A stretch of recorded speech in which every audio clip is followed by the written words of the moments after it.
We're here on the premises of China Harbor Engineering Company, where sometime after 11 last night, gunshots were heard.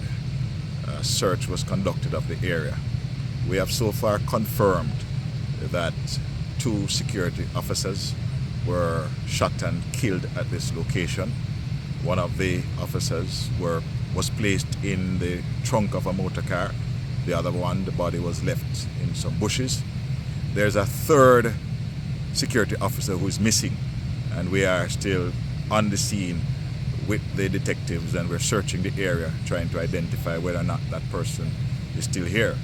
We have found his radio and vest, but as you can appreciate in this area with the plantation heights and the bushes behind, so we're still combing the area to see if we can identify if that person is still here or the body.